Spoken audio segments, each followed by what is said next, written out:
sometimes broken things have to be broken down even more before they can be rebuilt. All right.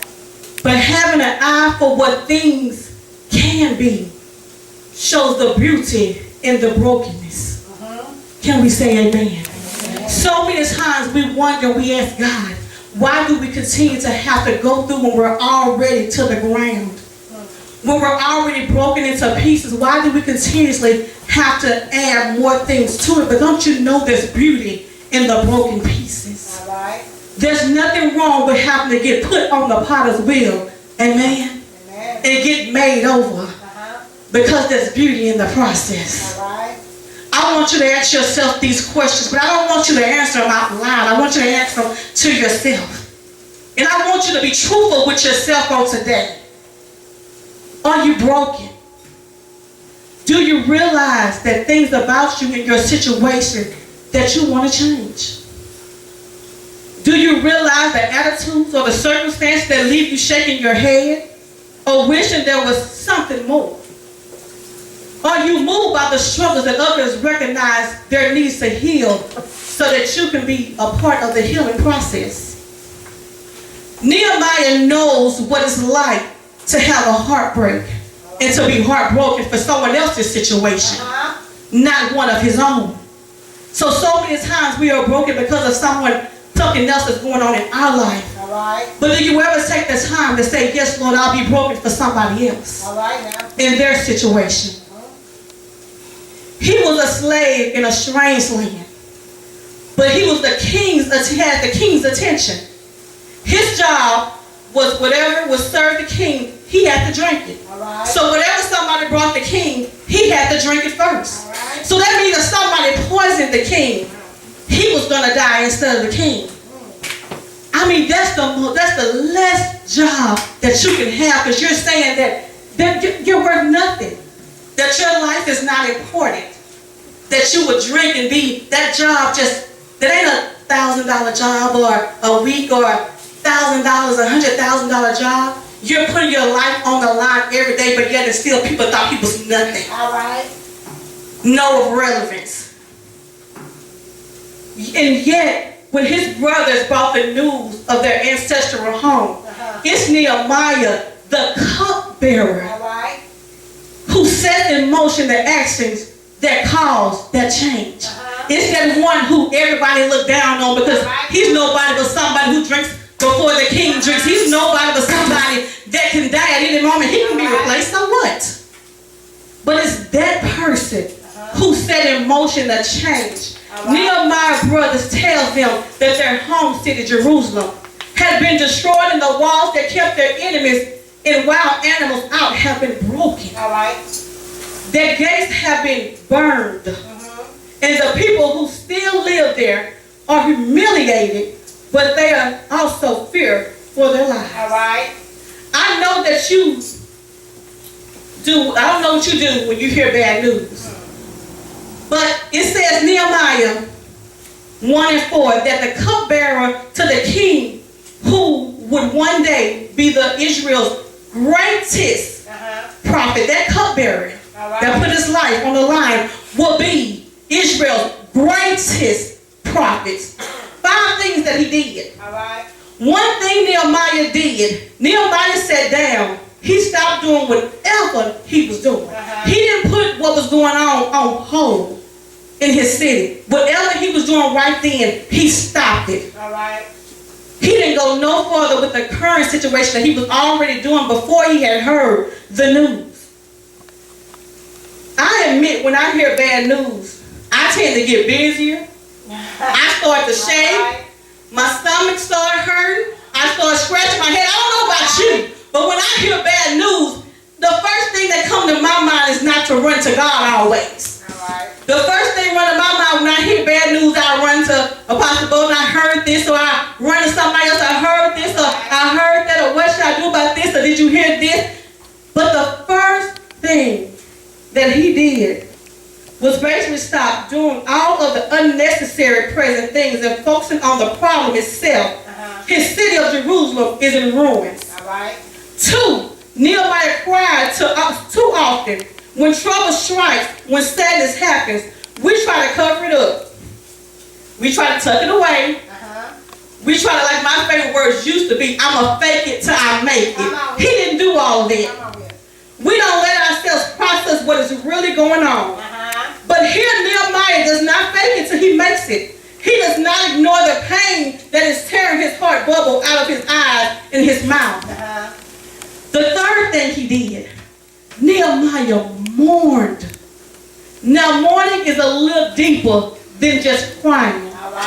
Reflecting over what was lost, everything that was lost at this time, it initially put crying and mourning into the same action. But the truth is, mourning is deeper.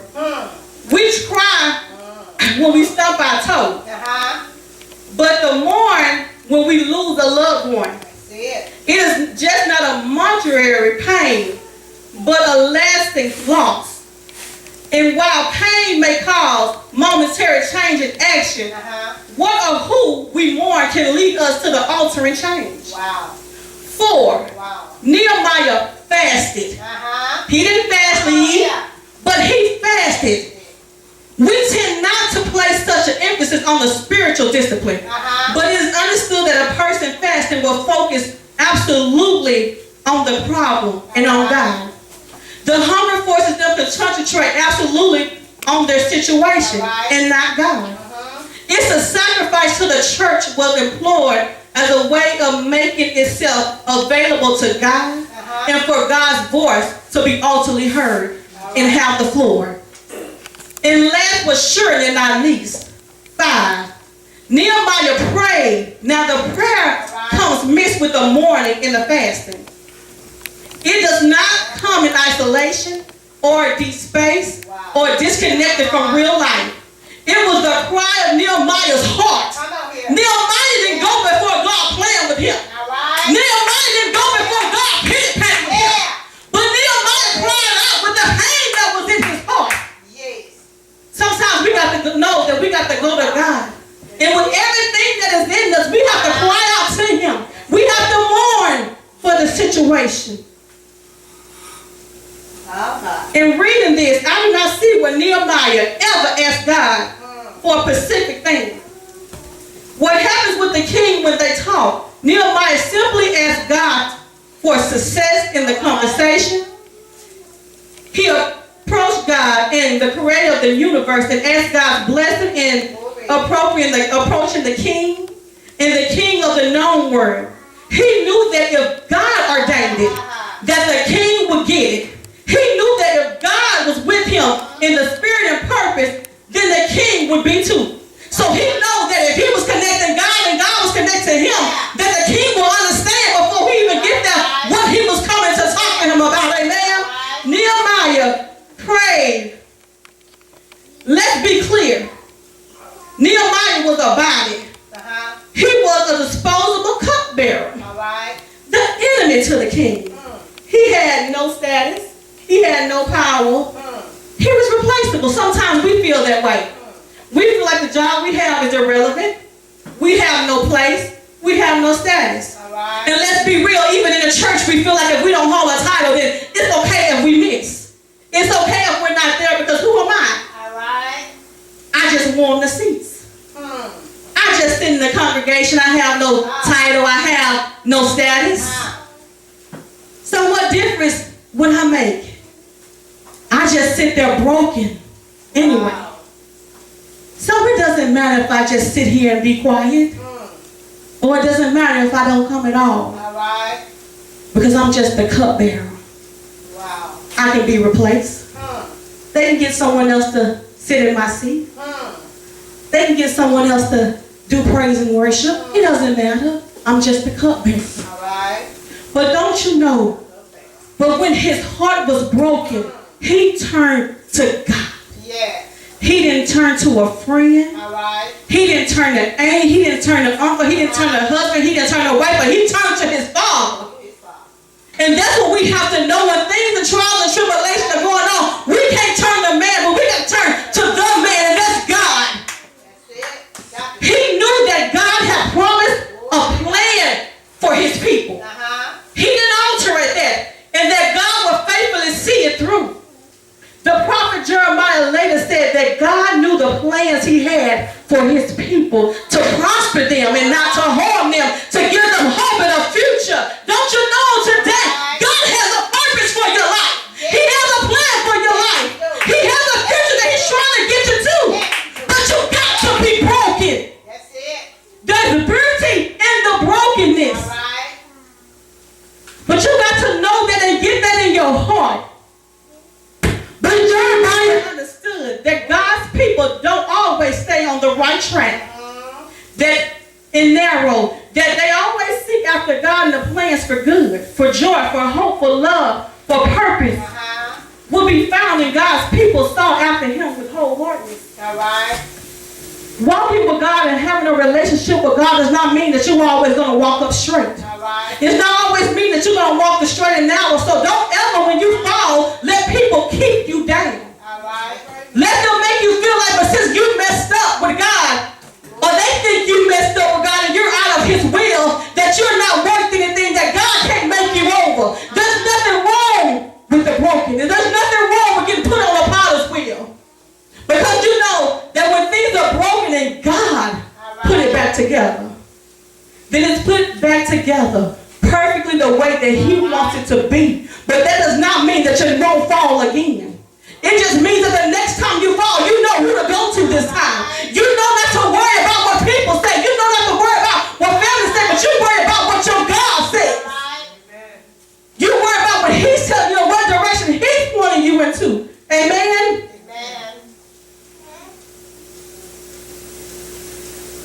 A nobody in the world's eye, in the heart of the whole kingdom, was the person whose heart was broken. Was the person who God used to rebuild God's kingdom. Do you think that you're a nobody? Do you think that your position or lack of authority means that God cannot use you? Do you recognize that because Nehemiah was willing to seek God in his heart, that God was able to use him regardless of what anybody else thought about him? All right. So you have to remember, it don't matter what anybody thinks about you. It don't matter what you think about you. But it matters what God thinks about you. Bringing this to my life, Pastor Norcha Bolden asked God to help her with her marriage. And it seemed that nothing was helping. Now I asked God to help me with the needs. Because it seemed like everybody else saying that it wasn't going to make it, it wasn't going to last, it wasn't going to go anywhere. It was just a fluke. All right. That the marriage was not real. But as I set out to do what God was telling me to do, all right, I saw some needs. But when my prayers isn't just, God, do it. But when they became, God, what do I need to do to help in the process of the rebuilding the broken pieces?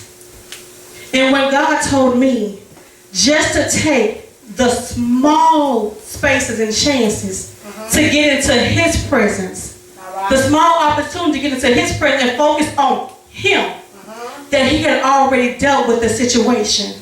He had already put the marriage on the potter's wheel. He was already making it over piece by piece, even though it was broken and people thought that the pieces wasn't going to fit, that this piece looked so damaged that it couldn't be reconstructed because this one was chipped so hard and that one had a hole in it. But God saw something else. Is that going to say that the marriage is perfect? No. But it's going to say that it don't look like what it looked like yesterday.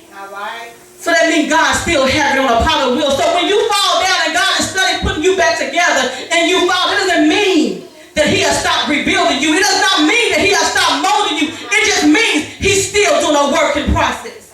It's still in progress. That you are important to him just because he's not rebuilding you as fast as you think that he needs to rebuild you. But he's rebuilding you. He's restoring you.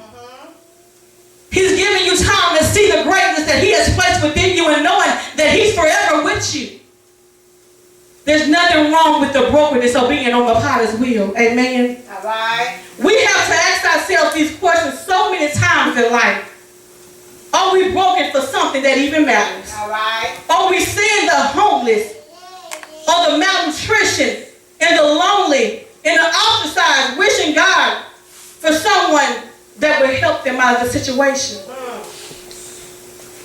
What are the things that this person is thinking while we're eating, while we're going on with our everyday life? All right. And we're seeking things, but they're seeking God. What if you are broken in heart in the wall of Jerusalem? What if that was you? And your prayers will bring the thing that will change and rebuild and shake back the relationship with God. All right. We need to admit that we're broken. We do not always get it right. We fall, we sin, we have issues. All right. We see issues every day in the world that we want to fix and that tears us apart. But have we the power of the risen Christ? We have Jesus' sacrificial love on the cross that shows us that God will rebuild what was broken.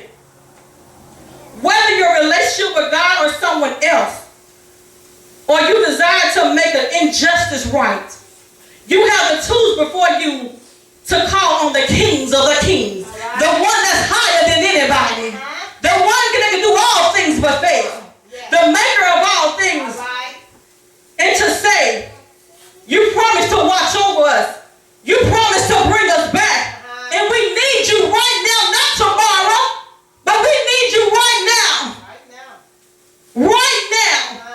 Because if you don't fix these broken pieces, nobody can do it. If you don't rebuild me and take out of me what's in me, nobody can do it, Lord. So we need you right now to rebuild these walls. Sometimes we must be willing to get rid of the life that we have planned for ourselves. That is waiting and take on the life that God has planned for us, that's waiting for us. It seems that too often we have an expectation of what life should look like that never plays out. And we are set back in our own senses of failure and dissatisfaction. Admittedly, it is good to set goals and have dreams and to push toward things. But whose dreams are they? Are they your dreams or are they the dreams that God has given you? Where do our dreams come from? How do we recognize when we're being called or pulled in a different direction that should have our full attention? Because sometimes people can come and try to take our focus off the direction that God has us going or the things that He has us doing. But are we close enough for Him? Do we have that personal relationship to hear when He's telling us the things that we are doing is pulling us farther and farther and farther away from Him? Because what we may be doing may be convenient for us, but it's not ordained about what God has planned and what we should be doing. Are we prepared to say, I'm all in for God? Are we willing to admit the brokenness so that we can be rebuilt? Piece by piece. I hope today that you can recognize that God's plan is better than what you ever expected. For Nehemiah, the life of the city builder, it was dangerous. It was significant improvement on a cup holder, right? God knew Nehemiah had gifts that were underused, that were unappreciated, as a taste toaster for poison. That will be the maximized as a leader of the new God, city God was rebuilding. So whoever knew that this cup holder, the taster of poison, if you didn't know what a cupbearer was, would be the leader that God placed over the new city that He was rebuilding. I never want you to feel like, God never wants you to feel like that you're worthless, that you're unappreciated, that you're unrecognized. Because whatever God has put for you to do, do it. It's time to get back up. It's time to get on the potter's wheel and be rebuilt. Nehemiah was meant for a life of something more. We on today have to realize that we are meant for a life of something more. All right. But are we recognizing the passion and the things that God is breaking in our heart? And are we doing something about it? All right. Are we focusing so much that we are broken in the pieces that are laying before our feet? When we should be focusing on God and take this time to let Him rebuild us so that every piece will fit perfectly in His eyes and in His sight. Are we taking the time to know our work within ourselves so when someone comes and try to break us down that they can't because we know who we are? In my closing, are you seeing the world around you as a mission field? Full of people who need help in situations that require healing and compassion? Are you troubled by human trafficking or challenged by something immediate? All right. On all the news, people are dying, people are getting killed. So many people died in the floods. Are you focusing on that? Are you focusing on your own situation and your own brokenness? Are we recklessly searching for God and others? Or you long to know how to show them that Jesus loves them? Are we taking every chance and opportunity to let them know about Jesus? Can you see that you are meant for so much more? May God see your brokenness and show you the beauty of the new plan, a new dream, a new vision. You just need to call on Him now. And in my closing, I leave you with this. Make sure we're not the cause of someone's brokenness. Because when God rebuilds them, He might just use them for your rebuilding process. Make sure we're uplifting everybody that we can when we can. And that goes for Pastor Norcha too. Because so many times we don't know that we're the cause of someone else's brokenness. Because we're so busy focusing on ours. But while God is rebuilding us, there's nothing wrong with standing in the gap for somebody else and being there while they're going through their rebuilding process. So make sure that you're a builder and not the contractor that's tearing it down. May God bless you and may He keep you, is my prayer. Amen.